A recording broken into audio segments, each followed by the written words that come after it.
थे। इसे अब दूसरे चरणों में लगाने का प्रयास आपका विफल है। और एक बात और कहूं, तुम तो सखा श्याम सुंदर के, तुम तो सखा श्याम सुंदर के, सकल जोग के ईश उधो मन ना भय 10-20। अरे जितने योगों के वर्णन है उन सभी योग के आचार्य तो आप हैं, लेकिन उन योगों के आचार्य होने के बाद भी, उन योगों का आश्रय पाने के बाद भी कन्हैया के सखा कैसे बन बैठे हैं? क्यों? क्योंकि कन्हैया का प्रेम, कन्हैया का वात्सल्य, कन्हैया का स्वभाव इतना निर्मल, इतना विशुद्ध है कि कोई भी कन्हैया का हो जाएगा। एक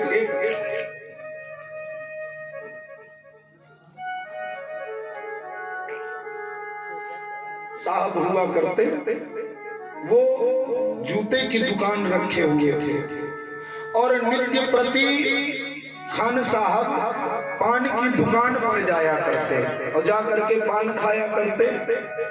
खान साहब की दृष्टि उस दुकान वाले की पृष्ठभाग में पीछे लगी हुई कन्हैया की प्रति दिखी। एक दिन देखा, 2 दिन देखा, 3 दिन देखा, 1 महीने धीरे धीरे व्यतीत हो रहा है। कन्हैया धीरे धीरे अपने सुंदर स्वरूप से खान साहब के चित्त को खींचने लगे। खान साहब का चित्त कन्हैया के चरणों में लगने लगा। अब खान साहब नित्य अकारण ही पान खाने के बहाने आते उस पनवाड़ी जरूर किया है, डीजल जरूर पान खाने जाते। एक दिन खान साहब से रहा न गया, पनवाड़ी से पूछ बैठे, कहा भैया ये जो जिस बालक की फोटो लगाए हो इसको मैं 1 महीने से देख रहा हूँ, सब कुछ तो इसके पास है, लेकिन इसने पाँव में जूता नहीं पहना हुआ है, पादुका नहीं पहनी हुई है।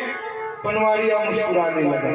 पनवाड़िया ने कहा, खान साहब आपकी तो बड़ी जूते की दुकान है, आप ही क्यों नहीं पहना देते? खान साहब ने कहा, मेरे मन में भी यही विचार आ रहा है कि मैं इतने सुंदर बालक को अपने हाथों से बनाए हुए जूते स्वयं अपने हाथों से पहनाऊं, लेकिन ये रहता कहाँ है, इसका पता क्या है? पता बताओ, मैं इससे मिलने जाऊंगा, इसे जूते पहनाऊंगा।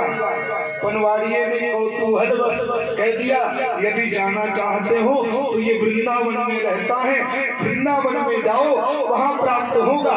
अब तो पनवाड़िया खान साहब तैयारी किए, जूता अपने हाथ से बनाए, जूता बना करके वृंदावन जाने की तैयारी किए। अगले दिन वृंदावन पहुंच गए, प्रातः हुई। अब तो खान साहब जूता लेकर के वृंदावन की गली गली, नगर नगर घूम रहे हैं। एक व्यक्ति उन खान साहब को जूता लिए हुए भ्रमण करते 1 हफ्ते निरंतर देखा। उस व्यक्ति के मन में विचार आया, ये खान साहब वृंदावन में जूता लेकर के क्यों घूम रहे हैं?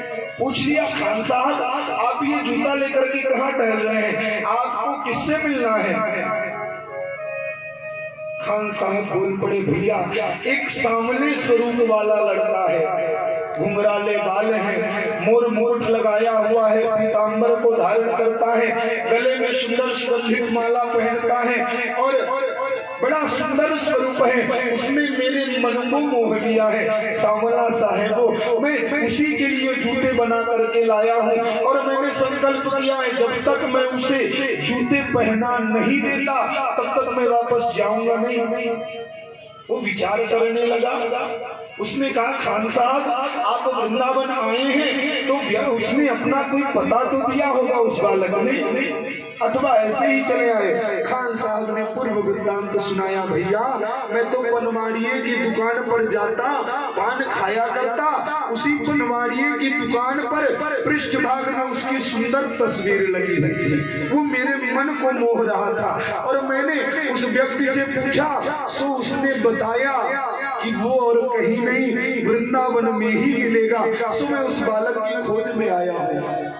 वो व्यक्ति समझ गया कि हो न हो ये कन्हैया की ही बात कर रहा है, इसे कन्हैया की ही खोज है। उस व्यक्ति ने उस खान साहब को, उन महानुभावों को ले जा करके बांके बिहारी के दर्शन कराए। और जैसे ही पनवाड़िए ने बांके बिहारी के स्वरूप का दर्शन किया, मंत्रमुग्ध हो गया, नाच पड़ा रे, यही तो है वो, यही तो है जिसकी मैं खोज कर रहा था। और अपने हाथ से भगवान प्रकट हो गए खान साहब के वात्सल्य को देख करके। भगवान प्रकट हो गए, खान साहब ने अपने हाथ से जूते पहनाए गोविंद को।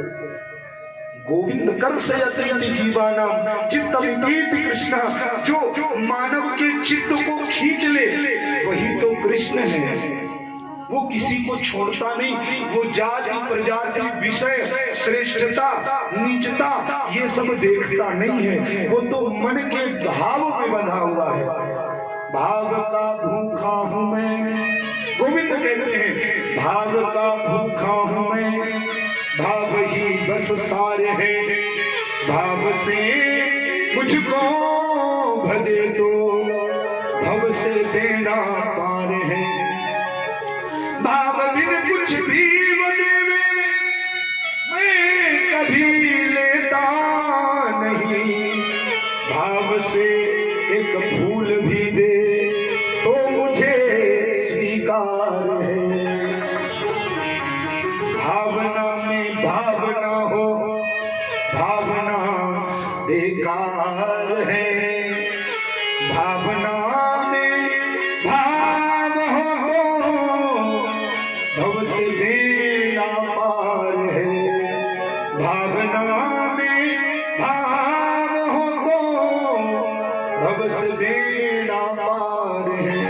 हम ज्यादा दूर की बात नहीं करेंगे, आज की ही बात करेंगे। इस गांव में ना जाने कितने ऐसे महानुभाव हैं जिनके बड़े बड़े लड़के हैं। एक साहब तो सामने बैठे हैं, जज साहब के बेटवा अभी 2 दिन हुआ कमा के आए हैं बंबई से। ना जाने कितने महानुभाव हैं जिनके पुत्र लोग खूब पैसा कमाते हैं, लेकिन भाव होना चाहिए। वहीं अभी एक कन्या के पिता ने ये माला मुझे पहनाया है, उनकी 4 कन्याएं हैं, अभी पुत्र नहीं है, कशिश के पिताजी हैं, लेकिन उनके अंदर श्रद्धा है। 4 कन्याओं के बावजूद ये रुपयों का माला पहना रहे हैं। क्या 4 कन्याएं जिनके हैं, कन्याओं का विवाह करना है, उनके पास बहुत भरा है, क्या कि उड़ेलने आ गए, लेकिन भाव है और यही भाव प्रधान होता है। इसी भाव से तो परमात्मा रिझते हैं। और यदि परमात्मा की कृपा हुई तो इस धर्म मंच से मैं कहता हूँ 1 वर्ष के अंतर्गत ठाकुर जी उनके ऊपर जरूर कृपा करेंगे, ठाकुर जी स्वयं उनके घर जरूर पधारेंगे। हम यही कामना करते हैं ठाकुर जी से। भाव होना चाहिए, भावो ही विद्यते देवा। देवता पत्थर में थोड़ी वास करता है। अरे परमात्मा गीता में अर्जुन को समझाते हैं, अर्जुन ना हिमयानि तीर्थानि ना देवा तत्शिलालयः ते पुनन्ति रुकाले न दर्शना देव साधवः। मुझे तीर्थों में ढूंढोगे मैं नहीं मिलूंगा, मुझे मनकामेश्वर में जाकर के देखोगे मैं शायद वहां नहीं मिलूंगा, लेकिन किसी दीन व्यक्ति के अंदर मुझ परमात्मा का चिंतन करोगे मैं वहां जरूर मिलूंगा। ये परमात्मा की वाणी है, मैं नहीं कह रहा हूं।